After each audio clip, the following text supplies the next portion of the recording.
All right, on to our next section. We actually had this session planned about a year ago. Today we're going to have a topic on actually childbirth. This is someone named Sister Zhang Zhirui. I think she previously had come to share as well, and at the time, I believe folks were very touched by her sharing, and she's back to share again. Now, today's session, before we begin, I want to add a note. The session is going to be about something we call natural birth. And the idea is going through childbirth with minimal medical intervention. Now, while natural birth is, of course, a option for some people to explore, it's important always, of course, to make a fully informed decision by talking to your doctor and to understand your personal health circumstances, your personal risk factors, and all the options available to you, including the risks and the benefits of each of those options. Natural childbirth, of course, isn't going to be the best option or even a reasonable option for everyone, especially with folks maybe with higher risk factors who would need medical intervention to ensure safe childbirth for both the mother and child. So be sure to consult your doctor and health professionals, in particular your OBGYN, before making any decision regarding your childbirth. Okay, so that's more of a personal note before we begin, and then we'll kick into the actual session.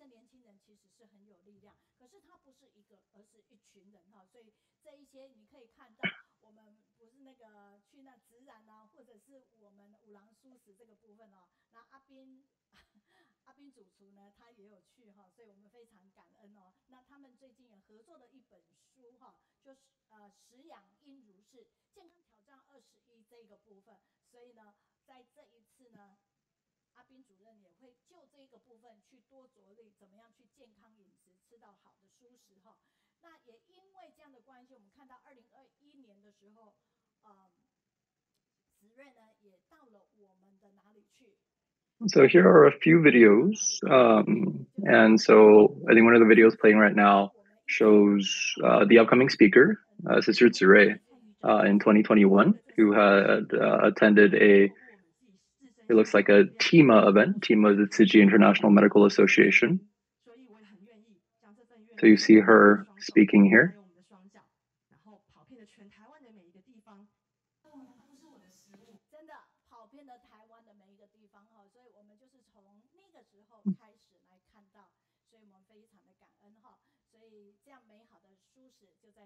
So it sounds like she's been involved in, amongst other things, promoting plant-based diets. She is the founder of something that I'll roughly translate as the meatless market. And she's also the founder of a promotional association that I'm going to roughly translate as Meatless New Lifestyle.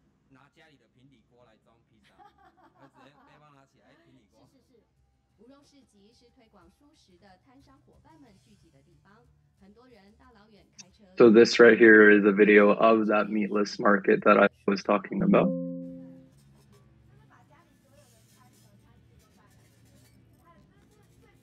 You see folks who have come to this market bringing their own Tupperware, which of course is a more environmental option. We were very touched by this meatless market. So let's welcome our speaker up to speak. So again, we're very grateful. When she came to share about a year ago, we had already discussed, hey, is there a possibility for you to come again in the future? And so very fortunately, we have been able to invite her again. At the time, she actually was pregnant, but I don't think it's this little girl right here who joined the world a year ago. So it sounds like the kid is elsewhere.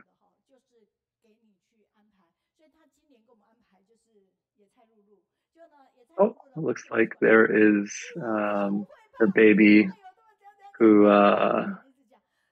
was born about a year ago.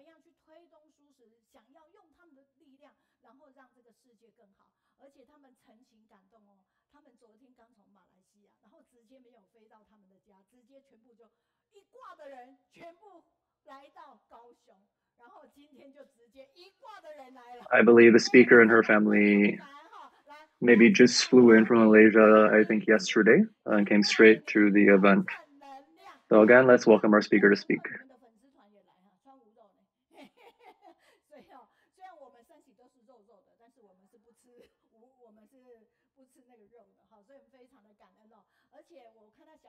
So it sounds like maybe there's some fans in the audience wearing the meatless merchandise, if you will, or the merchandise with the meatless logos and such.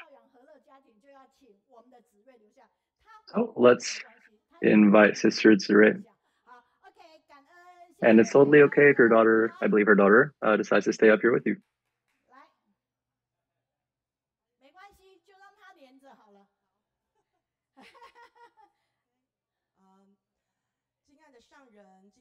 Dharma Master Tseng Yin, Dharma Masters at the abode, and everyone listening today, and everyone who's here in the audience. Good morning to you all.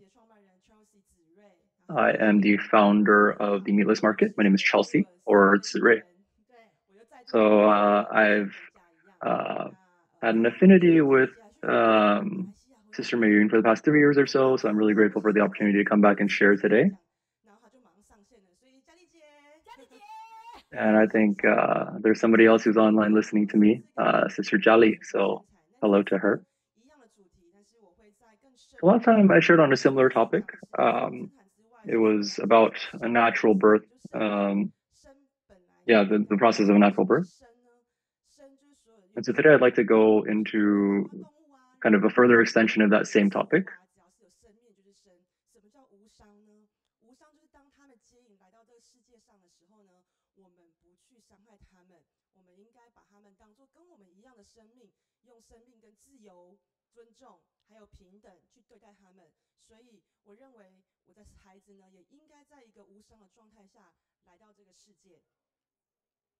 So I have a philosophy that in the birth of natural life, it should be as natural of a process as possible.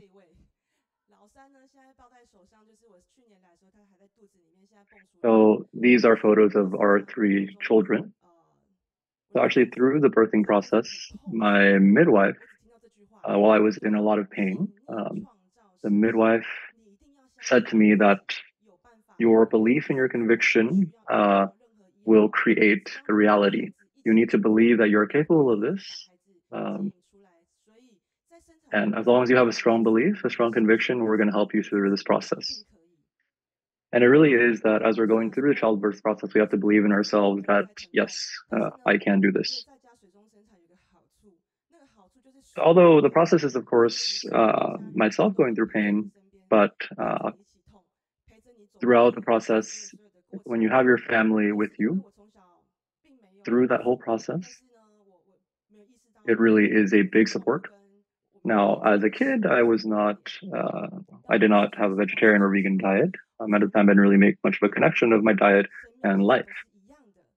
And as I got older, as I began to view life for all beings as equal, found that there's this sanctity to life and the need to respect all life. And I was fortunate that the midwife that I had is also, I believe, vegetarian and has actually welcomed, I think, something like thousands or tens of thousands of babies into the world already. So what does this whole process entail? Sometimes you think, let's say you are beginning the process of labor, maybe I just need to go to the hospital, right? So it doesn't have to be that way. In this case, if you're choosing a natural birth, then you would be waiting at home. So there is, I'll call it 4 different steps in the process. So the first step is the initiation of childbirth, which is when you start feeling your contractions.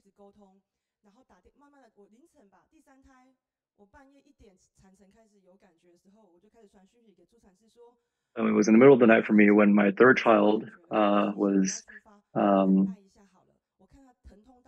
when I started feeling contractions for my 3rd child. And so I called my midwife and said, hey, I think I have some time. you can wait for a little bit before you come, because I believe that my child would tell me when it was time. So the second step is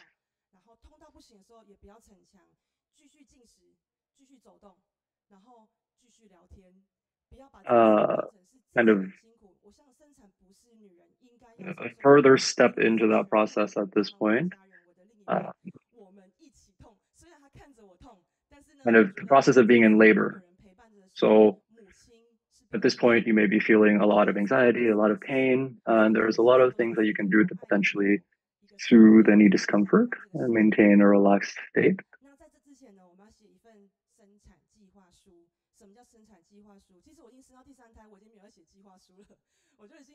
Now, before this entire process begins, especially if you're going through a natural birth, uh, you would want to write out a birthing plan.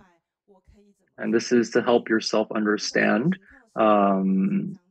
what the process is like, what you might face during the process, and how to not be worried or scared when these things might come up because you're already aware of them. So, what are some of the things that might help you? Maybe this is often very personal preference, but it could be playing music you like, could be adjusting the lighting, maybe it's putting essential oils, etc. Now,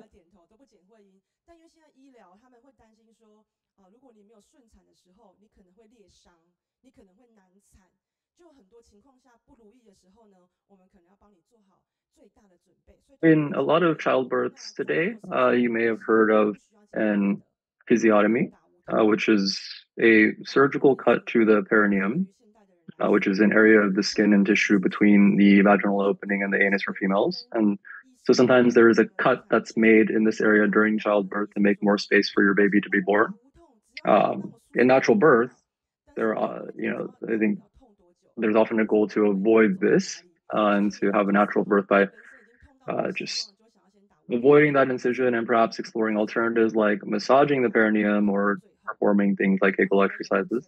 But it's important to note that usually, if these options are taken medically, there is probably a medical reason for it. So, of course, you want to understand the option that makes the most sense for you and that is the most safe for you.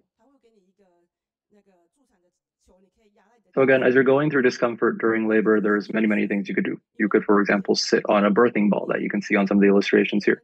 You could kind of get in a squatting or a kneeling position. You can maybe get into, let's say, a bath, because sometimes being in the water actually can be very soothing for different reasons, or you can take a shower. So the midwife often has ways to help you through this process. And they might say that, hey, if you feel like you need to sleep, you can sleep. If you feel like you need to eat, you can eat. The midwife typically is not going to tell you, oh, the child will come at this time. They'll kind of quietly observe and just observe the signs.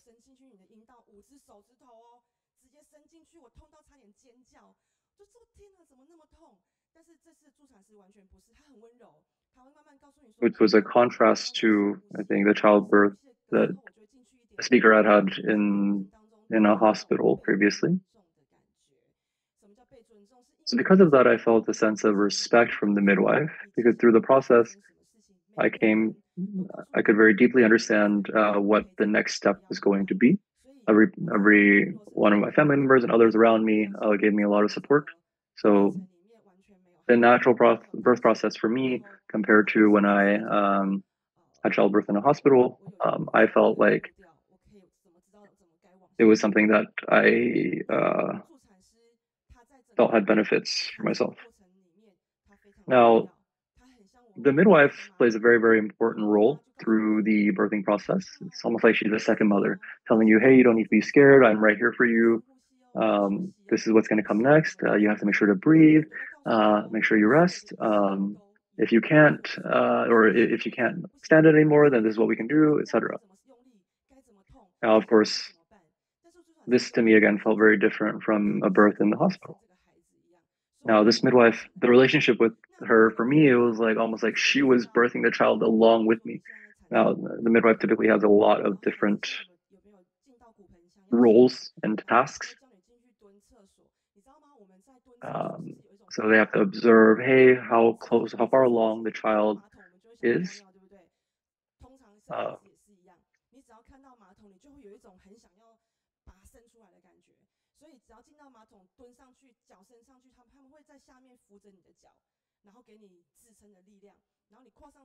Sometimes when you're in labor and you go to the restroom, um, there's almost this sense of like, oh, I want to like, birth the child. And so the midwife often supports you through that process and does other things to help you soothe the process, maybe with massages, with essential oils, with showers or baths. And when you rub essential oils, sometimes that can be helpful. And so the midwife actually is able to look at your spine, kind of the signs of this, or the lower back area. You can kind of observe, and when they see certain, I guess, signs in that area, they're able to say that, oh, the child is very close to coming. So they are very, very professional. They can observe many different things to know where you are in that birthing process. And she does a lot of analysis. So really, they have so many roles, and their role is so important.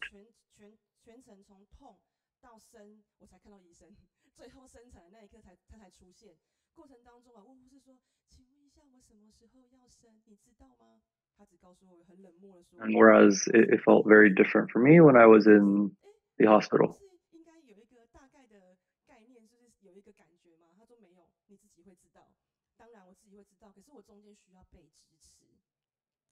I appreciated all the support I had at every step of the way when I had my midwife.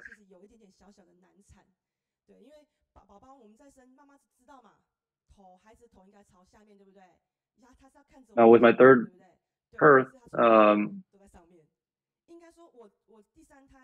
there was some difficulty in birth. The positioning of my child was not quite the most optimal position.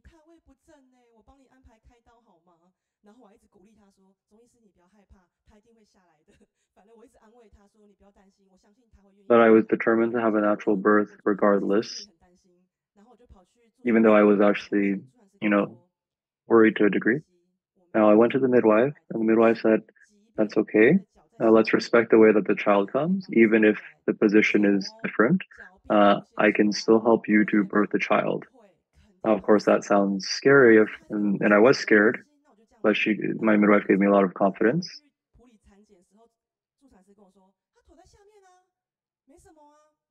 Then when I went to check again, it sounded like, oh, the child had adjusted to the right position.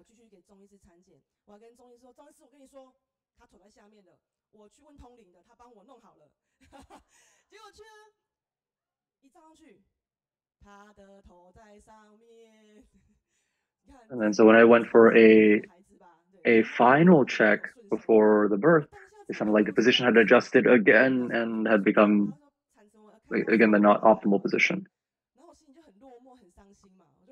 So one of the doctors had assigned or scheduled a operation for me. And yet I decided to do one more check, and then it sounded like the baby had yet again adjusted to the right position. So the child kept adjusting their position. But finally, I decided I would go through the natural childbirth.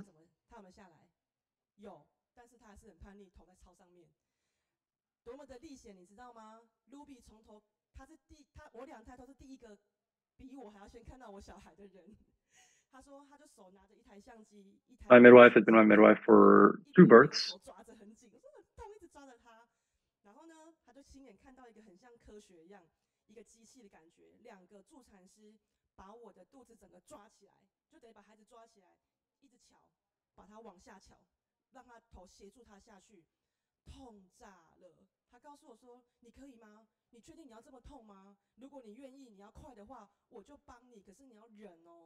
So during the childbirth, indeed, the position was not optimal.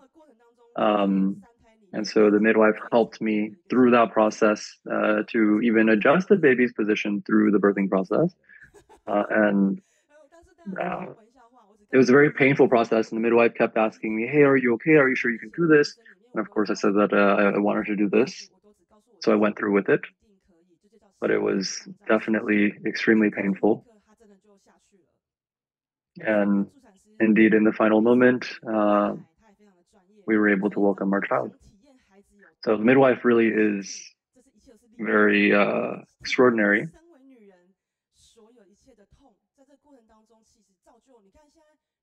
So experiencing this pain without any, let's say, epidurals or other pain medications, it was definitely a very uh, resounding experience for me.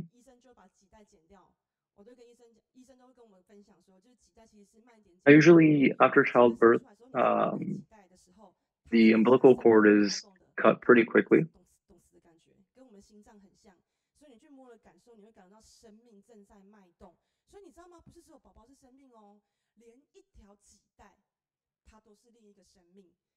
So the speaker is explaining here that you can actually sometimes feel like almost the pumping of the blood through the placenta even after birth. Uh,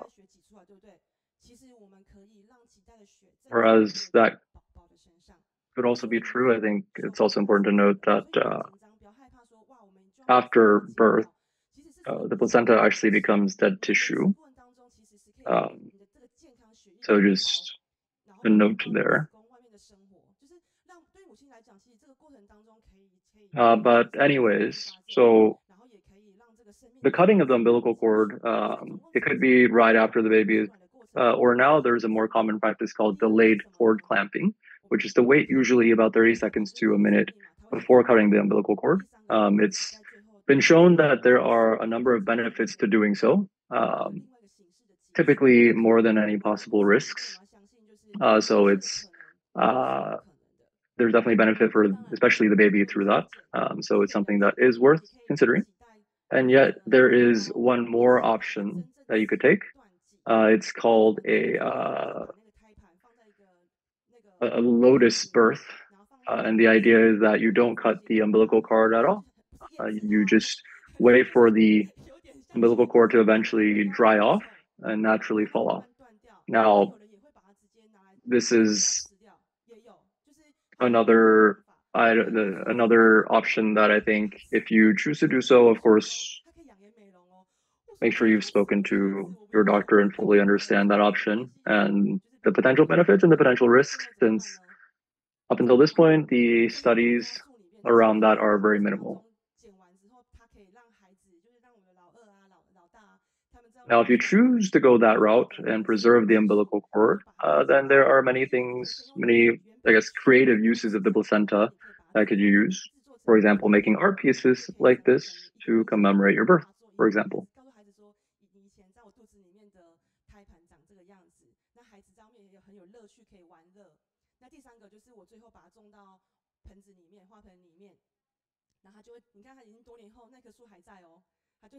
Or you can even use that dried placenta to become the fertilizer for plant. And so I did do that for one of my births, and now you can see that the plant is still growing well.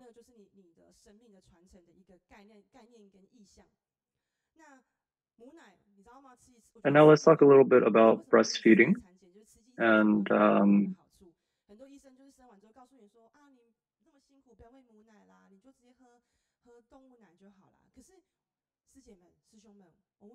so typically, so there's an importance of breastfeeding and feeding your child natural milk. Now you'll see, of course, when we drink cow milk is, typically intended for the baby cow, and goat milk is typically intended for the baby goat. Um, so we've come to commercialize these milks of other animals, but uh,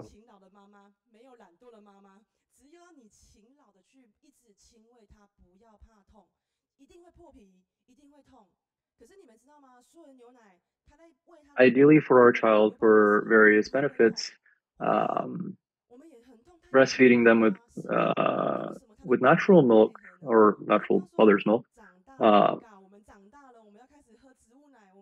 can be very beneficial to them, such as in promoting their immune system, amongst other things.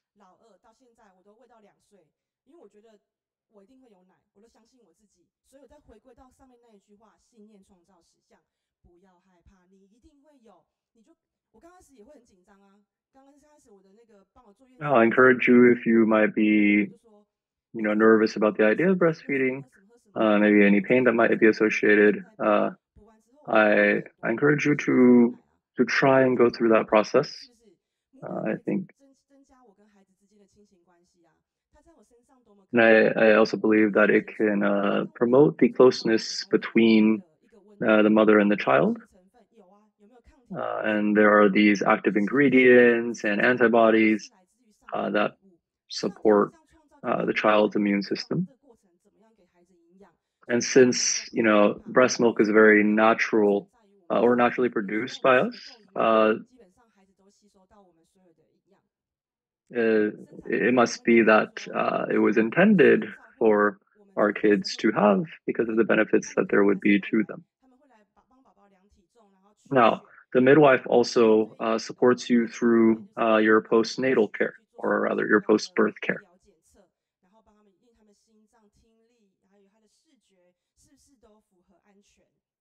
So there will be checks for your baby, the health check for your baby, and then care for you as the mother as well. So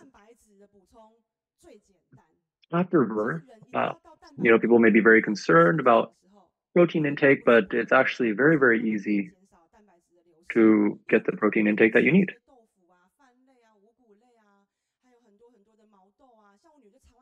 So there are many options like those you see on the screen. It could be tofu, it could be many beans and lentils like peas or whatever it may be, etc. So it's actually very easy to get the protein you need.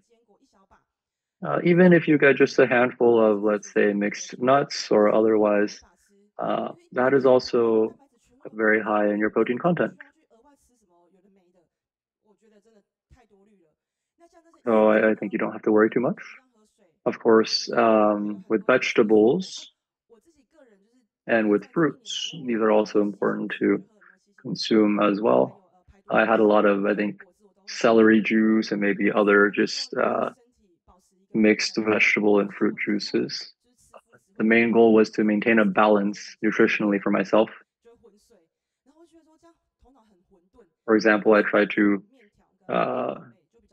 watch my carbs because if I had a lot of noodles or I had a lot of bread, I found myself just becoming very, very tired afterwards. So after my, I think, third child, I gained quite a bit of weight, and I've been able to bring that down a bit.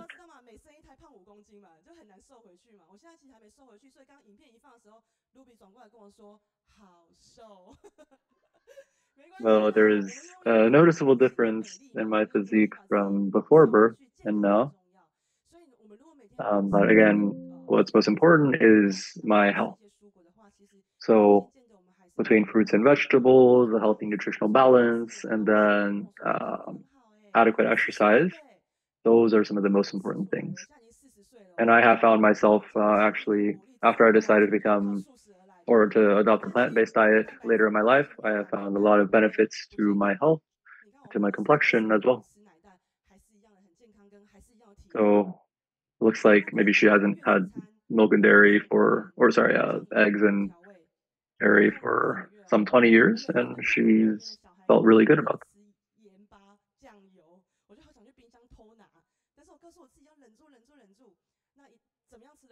Another aspect of our diet is maybe reducing salt and soy sauce and additives in a lot of your cooked foods. Thus, for example, reducing your sodium intake.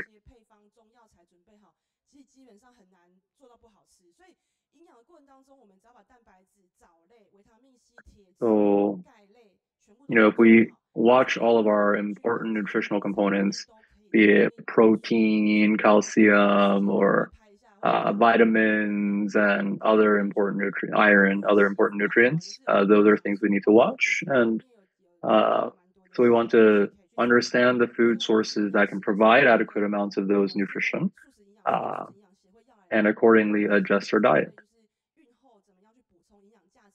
So again, let's say for proteins, you have all sorts of beans and legumes. Many vegetables are very high in protein content, and then nuts are high in protein content.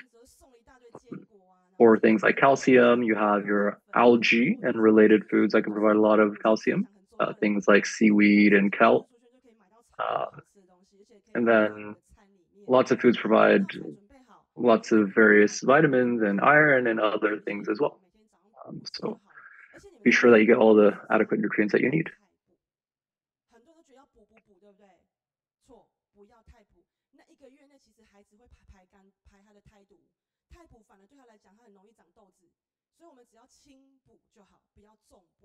And it's also important not to go overboard. Sometimes there's a belief that postpartum care has to involve a lot of heavier supplementation or uh,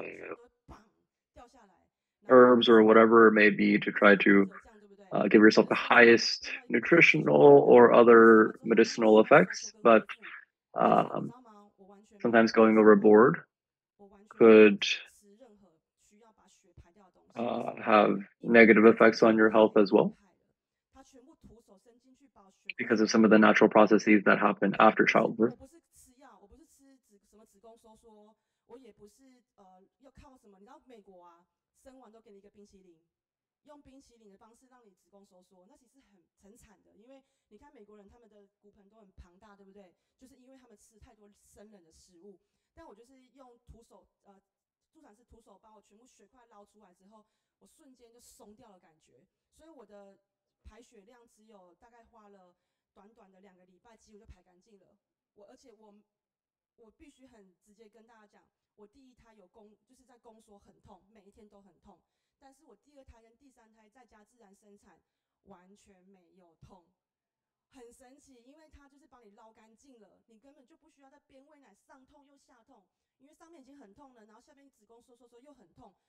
Here she's talking about, I believe, the excretion of blood that continues typically after birth for some time, and the differences that she experienced between when she had a birth in a hospital versus when she had a natural birth for her second and third child at home.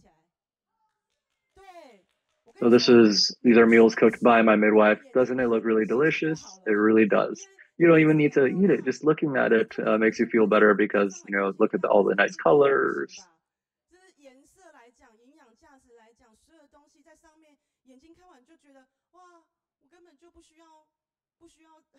So really, this was very wonderful. And then I had other chefs as well helping me. And I actually had 5, I'll call them personal cooks or chefs helping me after my birth. So like each one of them would cover one day. So my postpartum care was actually a very wonderful experience. Every day I had people talking with me. I had wonderful food to eat. Doesn't this look really wonderful? So yes, I had plenty of all of the nutrients that I needed. So there's a lot of resources out there, a lot of experts out there who have written books helping you to understand the process of birth, including a lot of scientific and data information. So worth looking into.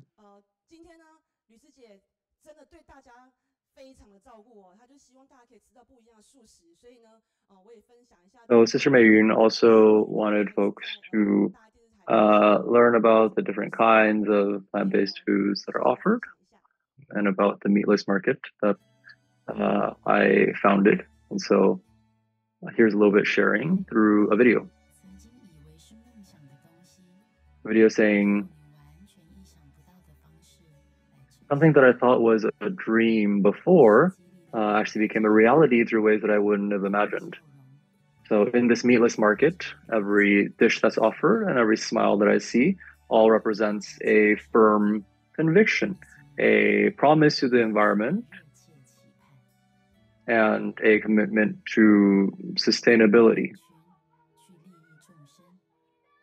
So to walk amongst others and benefit other beings, that is our collective goal.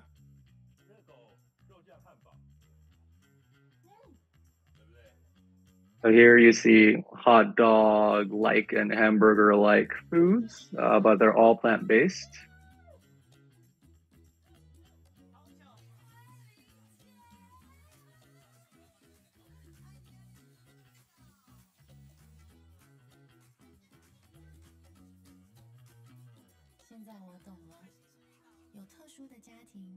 Now I understand.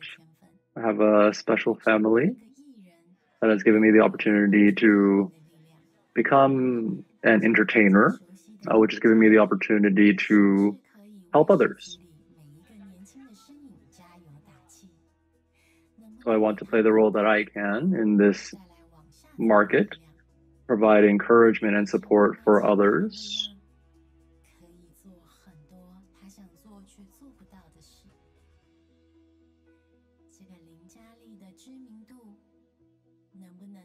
This is, I believe, an entertainer named Ling Jiali.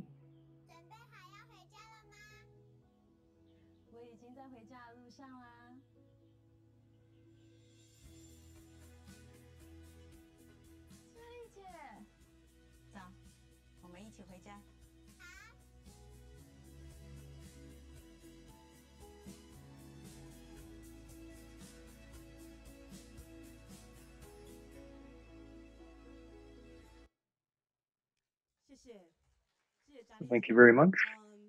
Thank you to Sister Jali, who is featured in this video.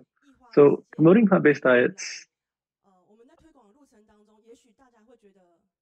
throughout that process, just promoting plant-based diets to others, we can often find that, hey, maybe it feels very difficult. But these past few years, Dharma Master Zhang has kept telling us how important it is for us to adopt plant-based diets and to promote it, because the world cannot keep on waiting with the state of things as where they are right now. So just as we so love our children and our next generation, it's also important to preserve the world for our next generation. So I want to say thank you to my mother for giving birth to me and raising me to where I am today. And to all the young folks, you really have to be filial to your parents, because it's only because of your parents that you are here today. It's not something that we should just take for granted. Everything that your parents go through, we really should learn to cherish that and be grateful for that.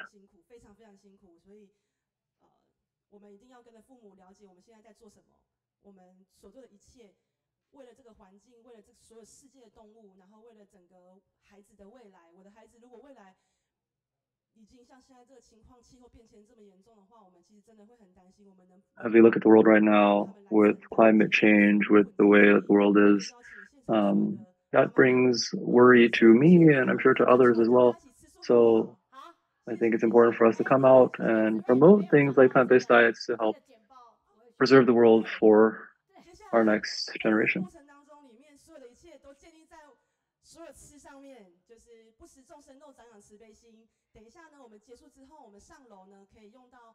So everything we've talked about for food, we've actually prepared some food upstairs. So we'd like to let the audience here be able to enjoy after this session or after today's study group as well. So we have a few more wonderful sessions coming up.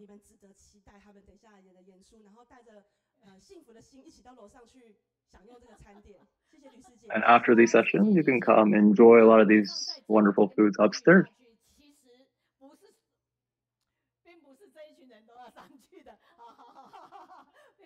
But then actually, Sister Mei Yun's clarifying it's not for the entire audience, it's for those who are coming or who are or specifically joining the next segment of the event. So here is our sister's family, or our speaker's family up here. We're so grateful to Sister Zhirui.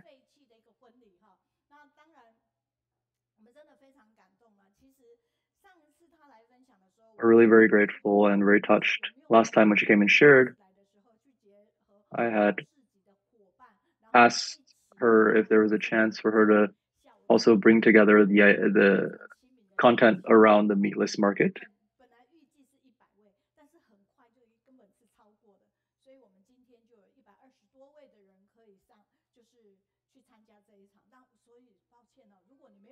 For the folks who had registered, we actually have, or we've set up the event for 120 people. For those who are registered, you'll be able to come enjoy with us later. But I'm sorry, it's only open to that audience.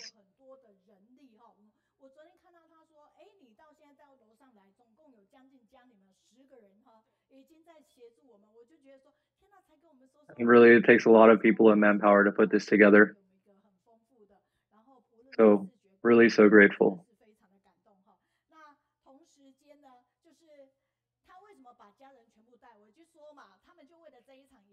So her whole family is up here, and we had arranged for this speaker a year ago.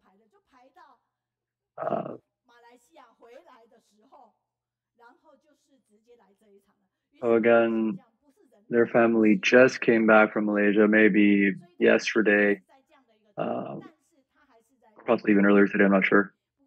But because of the commitment that she had made to the session, she came right away.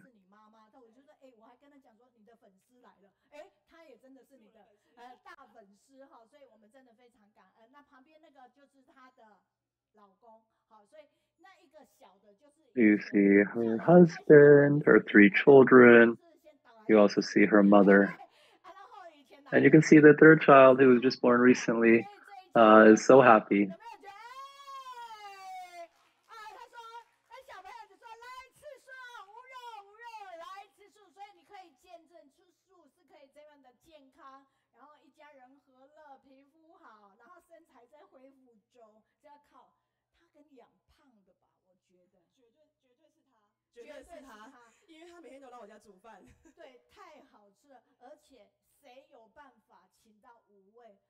And I remember earlier Sister Zhirui mentioning about her 5 personal chefs after birth. So really, that's how wonderful that she could enjoy all these wonderful foods after her birth in the way that she did.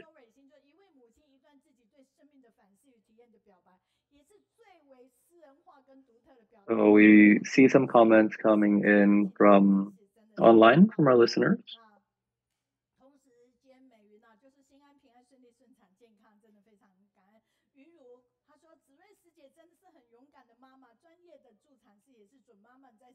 Folks talking about how they're happy she had a successful birth, safe birth. Others commenting on her courage,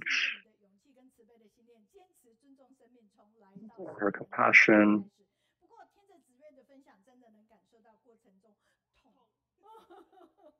Others commenting that listening to Sister Zhirui share, you could really feel the pain that she went through in that process.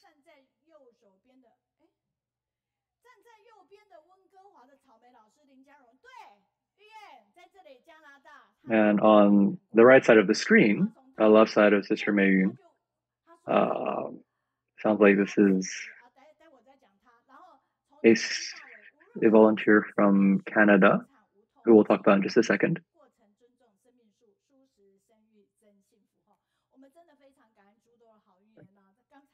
So again, very grateful for all the wonderful affinities. And why does our Canada team recognize this sister right here?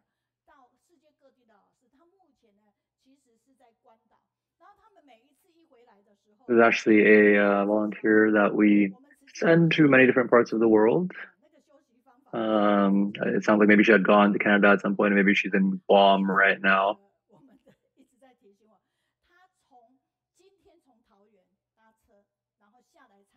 So this right here, today came down from Taoyuan, which is closer to northern Taiwan, uh, the Kaohsiung, which is in southern Taiwan.